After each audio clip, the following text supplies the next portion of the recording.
Vamos imaginar a seguinte cena, que parece até roteiro de filme de suspense, mas é bem real. Um hospital público gigante, daqueles que ocupam quarteirões inteiros, recebe no fim do mês uma conta de luz. E é uma conta tão, mas tão astronômica que ameaça engolir o orçamento do ano todo. Nossa, e isso acontece com uma frequência que assustaria quem está de fora, viu? Pois é. O detalhe é que o dinheiro para pagar até existe. O governo enviou a verba de funcionamento. Mas o problema central, o grande mistério, é que ninguém, absolutamente ninguém no prédio inteiro, sabe dizer quem gastou essa energia. Sim, é o famoso apagão de dados. Exatamente. Foram as máquinas de suporte à vida na UTI operando 24 horas, ou foram dezenas de lâmpadas que a equipe esqueceu acesas a noite toda nos corredores e no almoxarifado. A questão que fica é, como é possível administrar a saúde de milhares de pessoas quando não se sabe sequer para onde o dinheiro está vazando? Essa cena descreve literalmente o pesadelo diário de muitos gestores de saúde por aí.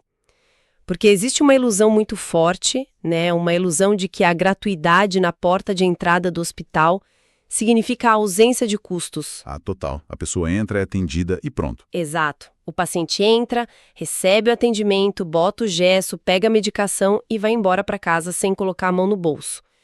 Mas a engrenagem financeira que operou ali nos bastidores, para garantir que aquele esparadrapo estivesse na gaveta certa, na hora certa, ela é incrivelmente complexa e, claro, incrivelmente cara. E é exatamente essa engrenagem invisível que a gente vai desmontar na nossa investigação de hoje. Para o nosso mergulho profundo, nós reunimos uma pilha de documentos, relatórios técnicos e análises financeiras focadas na gestão de custos hospitalares. E a gente vai olhar especificamente para o cenário de Angola. Um cenário riquíssimo para esse tipo de análise, diga-se de passagem. Com certeza. A nossa missão hoje é desvendar como os administradores de hospitais públicos conseguem resolver esse quebra-cabeça colossal. Como eles dividem as contas de uma estrutura gigantesca, quando na esmagadora maioria das vezes não possuem as ferramentas físicas para medir quem gastou o quê. E o que torna esse tema fascinante é que não estamos falando apenas de planilhas e contabilidade burocrática, sabe? Não é só matemática fria, né? De jeito nenhum. Estamos falando de puro instinto de sobrevivência do sistema. A forma como um hospital calcula os seus gastos internos acaba ditando quantas vidas ele consegue salvar no mês seguinte. Como especialista na área, eu sempre bato nessa tecla. Se o cálculo estiver errado, o recurso simplesmente acaba. E o que as nossas fontes sobre o sistema angolano revelam é um choque brutal. Um choque entre a teoria perfeita dos manuais de economia e a dura realidade do chão de fábrica de um hospital público. Perfeito. É o abismo entre o papel e a prática. Bom, para quem está nos ouvindo e tentando visualizar esse cenário, a gente precisa primeiro entender o campo de batalha. O que exatamente está sendo pago? Os documentos que a gente leu mostram que o Sistema Nacional de Saúde de Angola, o SNS, atende cerca de 60% da população. É uma fatia imensa da população dependendo de um único sistema. Gigantesca. E por lei o serviço é gratuito na base, dependendo quase que inteiramente do orçamento geral do Estado, que é basicamente o cofre central do governo. E a pressão sobre esse cofre central é algo fora do comum. Porque não se trata apenas de pagar a conta de luz e manter a porta aberta. O sistema de saúde angolano enfrenta desafios epidemiológicos muito, muito severos. Que exigem respostas massivas, né? Exato. Respostas rápidas e caras. A malária, por exemplo, ainda é a principal causa de morte no país e, paralelamente a isso, há um esforço constante no combate à tuberculose e à SIDA, que aqui a gente conhece popularmente como AIDS. Ou seja, o orçamento estatal já entra no hospital completamente comprometido, não é? Completamente. Ele já entra fatiado para essas prioridades que são, de forma muito literal, uma questão de vida ou morte.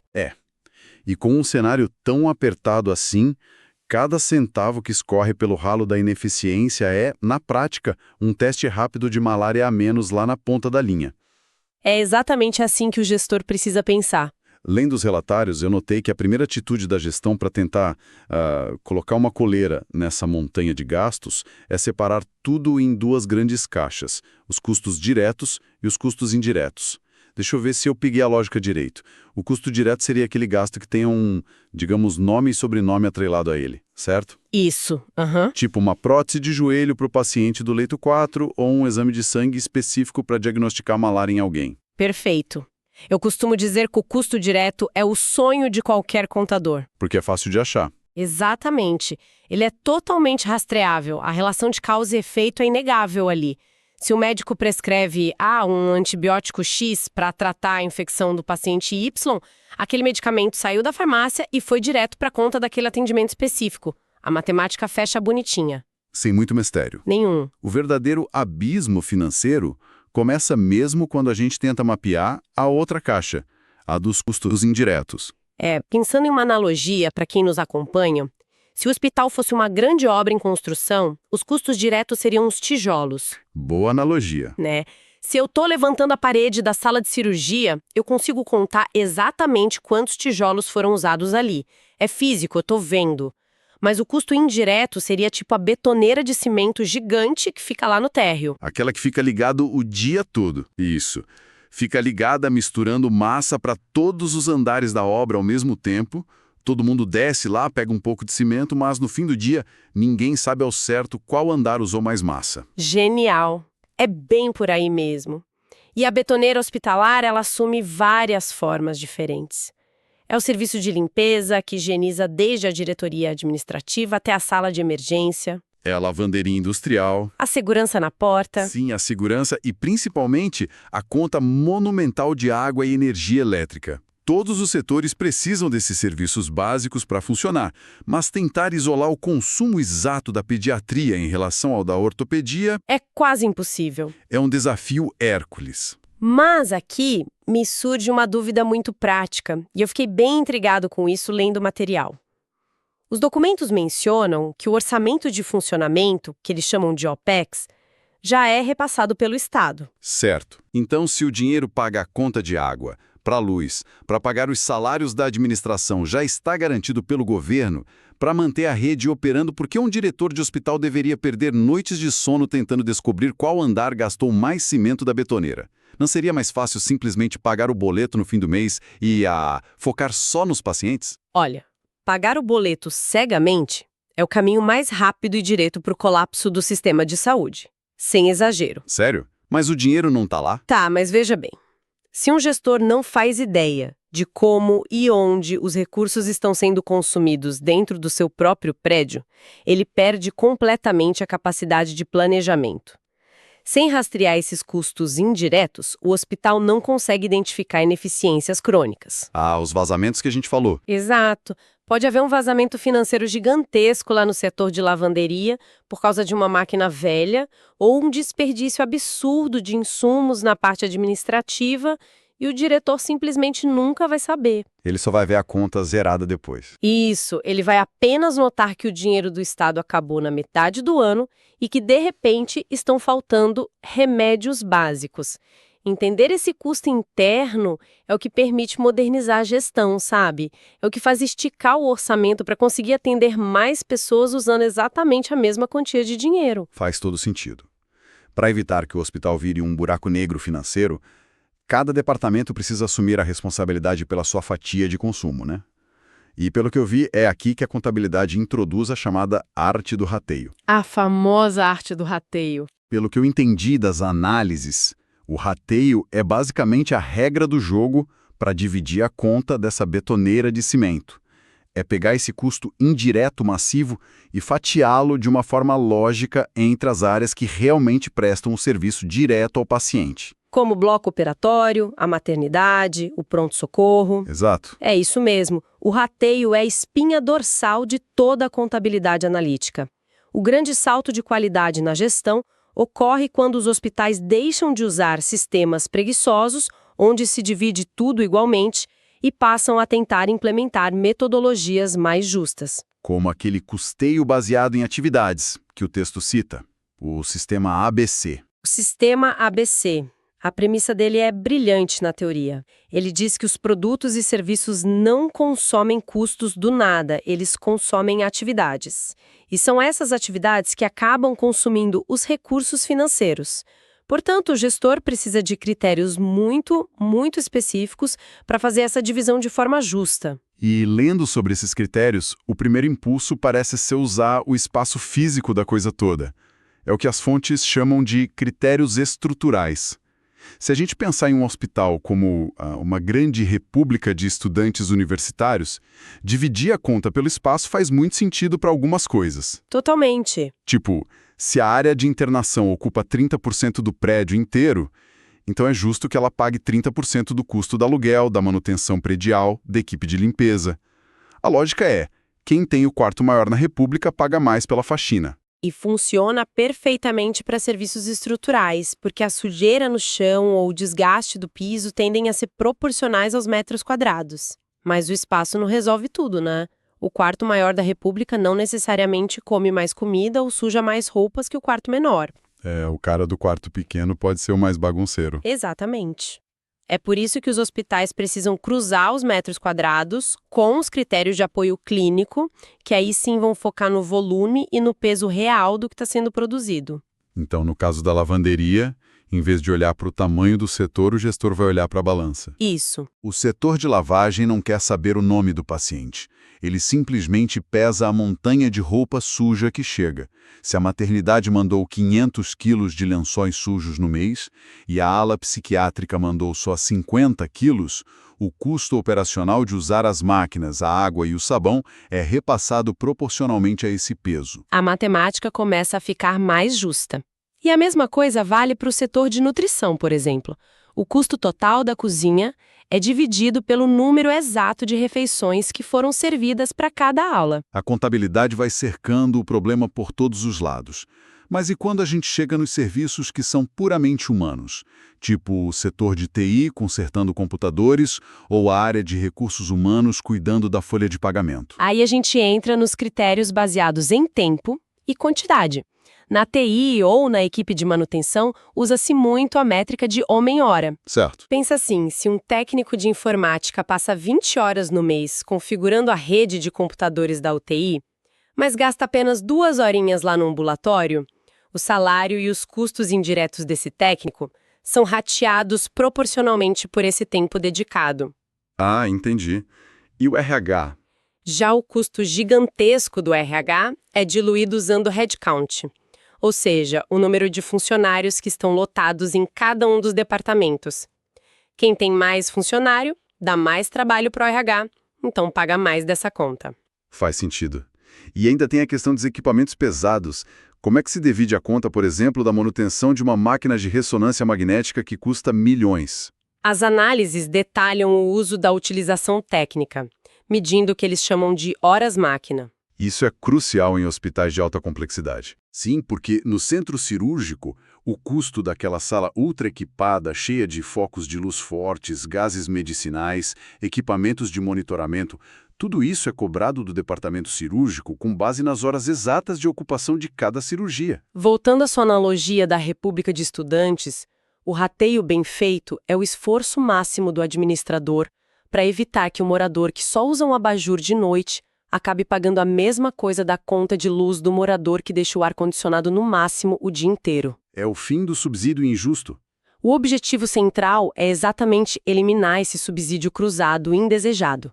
Porque se a ala de ortopedia consome muita, mas muita energia mesmo com serras elétricas e equipamentos específicos de imagem, a pediatria básica não deve ser penalizada financeiramente por isso. A conta tem que ir para o lugar certo. Com certeza.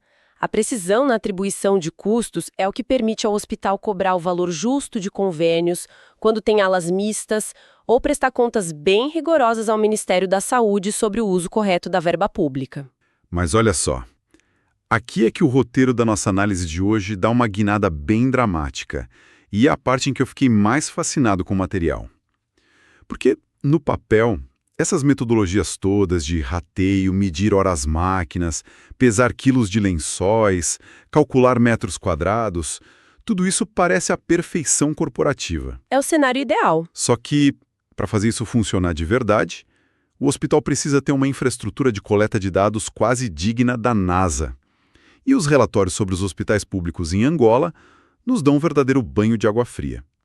A teoria linda das planilhas sofre um acidente de carro feio quando bate de frente com a infraestrutura física do mundo real. É bem profundo. O grande obstáculo, que simplesmente paralisa a gestão de custos modernos, é a ausência de ferramentas de medição primária. E a gente não está falando de tecnologia avançada, né? Não, de forma alguma. A gente não está falando de falta de supercomputadores ou softwares de última geração. Muitas vezes, nós estamos falando da pura e simples falta de relógios de medição nas paredes. Exato. Lendo os documentos, eu esperava encontrar discussões super complexas sobre erros de código de software, mas o problema citado diversas vezes é a falta de hidrômetros para água e de contadores individuais de energia elétrica. É uma questão básica de encanamento e fiação elétrica. Peraí, só para ter certeza que eu entendi. O prédio do hospital tem um único relógio geral de energia na rua e um único hidrômetro para o complexo todo de quarteirões. Na maioria esmagadora das vezes, sim. Caramba. A água entra, a energia entra, a coisa toda se espalha por dezenas de departamentos e andares, e no fim do mês chega aquela tal fatura colossal que a gente comentou no começo. Mas ninguém consegue separar fisicamente. Infelizmente é isso. A infraestrutura de muitos desses hospitais públicos foi projetada há décadas. E na época o foco era exclusivamente garantir que a água chegasse na torneira para o médico lavar a mão e a luz chegasse na sala de cirurgia. Ninguém estava pensando em rateio ABC. Ninguém. Nenhuma preocupação com a contabilidade analítica. Como resultado, o gestor moderno que quer fazer o certo se encontra completamente cego. Se não existe um contador elétrico na porta do centro cirúrgico e outro diferente na porta da administração, qualquer tentativa de usar a metodologia ABC ou de medir o consumo técnico vai por água abaixo. O dado base simplesmente não existe no mundo físico para ser colocado na planilha. Nossa, vamos dimensionar o tamanho desse ponto cego para quem nos ouve. Isso destrói a precisão de qualquer relatório. Se o diretor não sabe quanto a UTI consome de energia versus a sala de espera do ambulatório, o cálculo final de quanto custa uma diária daquele paciente em estado grave é pura ficção. É um chute. Um chute educado, mas ainda assim um chute. Mas os hospitais não podem simplesmente jogar a toalha, fechar as portas e esperar que o Ministério das Obras Públicas venha e quebre todas as paredes para instalar 300 hidrômetros novos. Como é que eles não entram em colapso financeiro? A sobrevivência no serviço público exige muito improviso. Quando os administradores batem de frente com a impossibilidade física de medir o consumo real de insumos básicos, como água e luz, eles são forçados a criar estimativas usando a única coisa que está visível aos olhos deles. Uma métrica improvisada? Isso. Eles precisam de uma chave de rateio substituta. E a solução paliativa mais comum encontrada nesses cenários, que as nossas fontes descrevem com muita riqueza de detalhes, é ancorar o cálculo contábil no número de camas do hospital. Os famosos leitos. Os leitos. É o verdadeiro jeitinho matemático da contabilidade hospitalar. Deixa eu dar um exemplo prático, baseado no que eu li, só para tentar visualizar. Chega a conta de água do complexo inteiro, um valor absurdo. O gestor pega essa conta, olha para a planta do hospital e pensa, bom, a enfermaria pediátrica tem 50 leitos, enquanto a ala ortopédica tem apenas 10 leitos. Aham, a conta começa por aí. Como ele não tem medidores de cano para ver quem gastou mais água, a matemática aplicada acaba sendo fria e direta. Se a pediatria tem 5 vezes mais camas, ela obrigatoriamente vai absorver uma fatia 5 vezes maior da fatura de água e dos produtos de limpeza. É o que eles têm em mãos para usar como justificativa. Eu vi até que, em alguns casos mais extremos, para não usar os leitos para ratear a energia elétrica, eles mandam um funcionário contar fisicamente o número de lâmpadas no teto e os aparelhos de ar-condicionado de cada setor, para tentar dividir a conta de luz. Sim, a contagem de lâmpadas ou o número de leitos acaba sendo recurso de emergência. O leito se torna a unidade de medida universal nesses hospitais, porque ele representa o potencial máximo de internação de um setor, sabe? Certo, a capacidade instalada. Isso.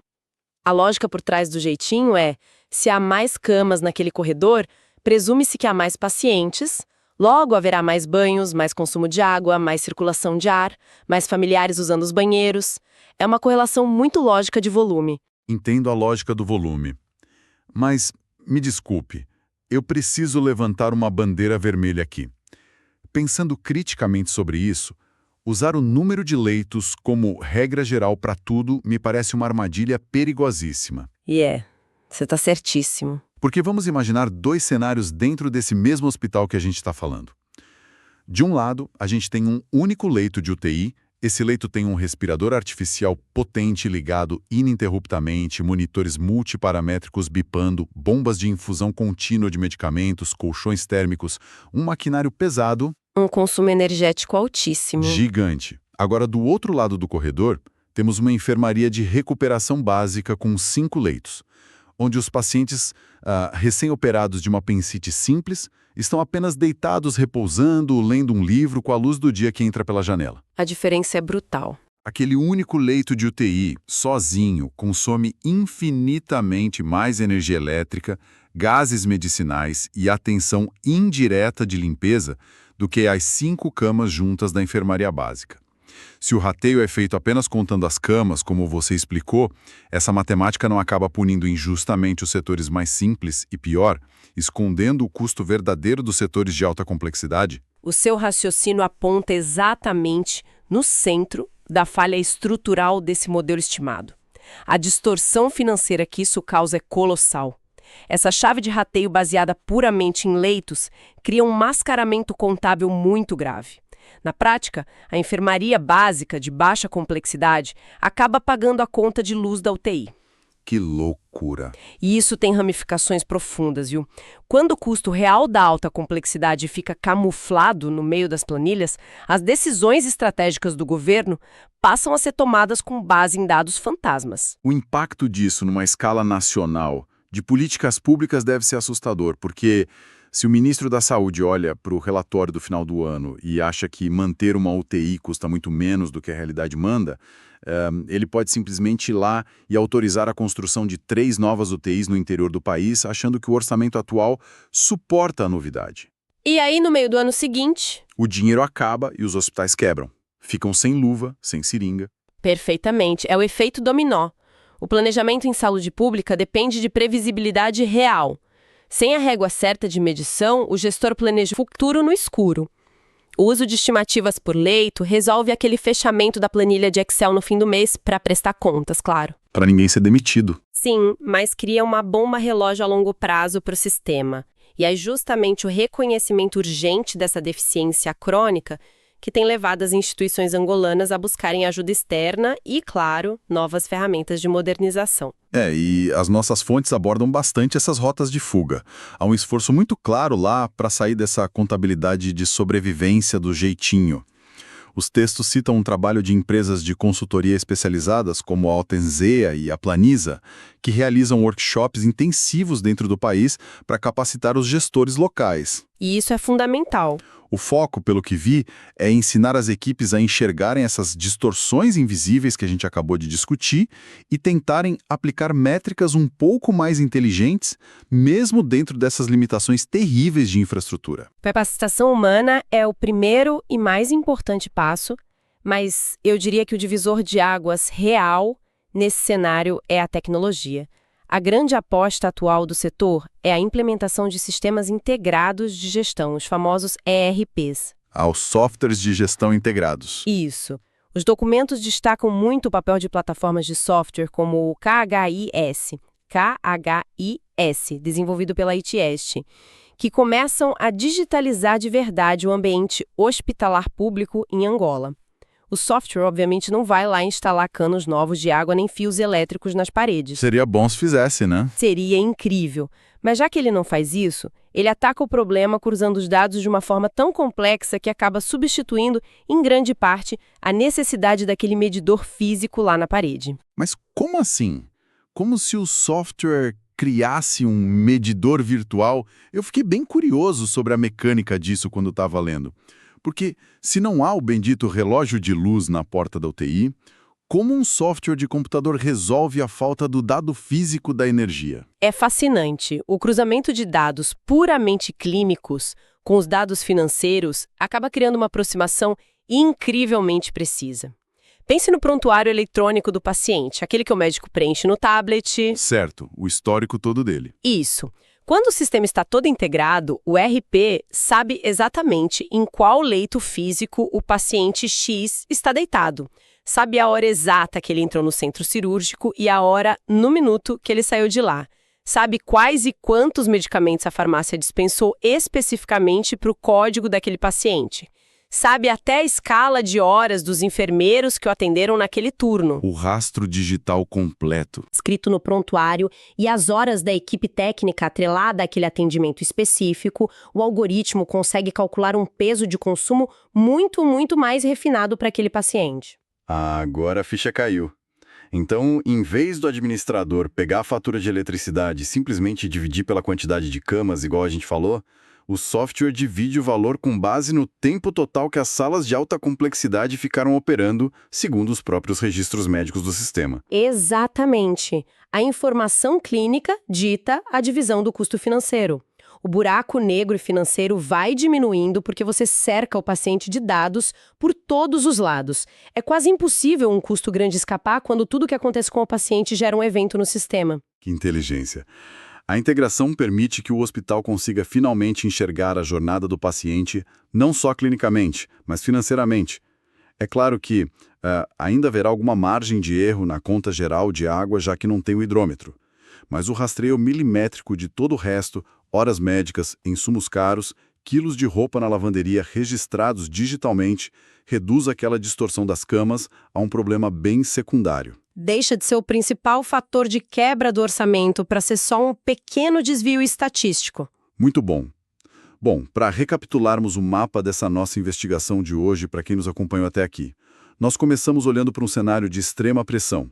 O sistema público de saúde em Angola, assim como muitos outros sistemas ao redor do mundo, opera com orçamentos rigorosamente limitados pelo Estado para enfrentar gigantes epidemiológicos como a malária e a tuberculose. Uma tarefa nada fácil. E descobrimos que o dinheiro só não evapora imediatamente no primeiro mês porque existe uma tentativa monumental nos bastidores de separar e dividir as contas do hospital, de ratear os custos indiretos. É a história da nossa betoneira de cimento, distribuindo os custos usando critérios de metros quadrados para a limpeza ou de peso de roupas lavadas para a lavanderia. Mas também acompanhamos como o choque com a infraestrutura defasada do prédio bate forte na porta do gestor.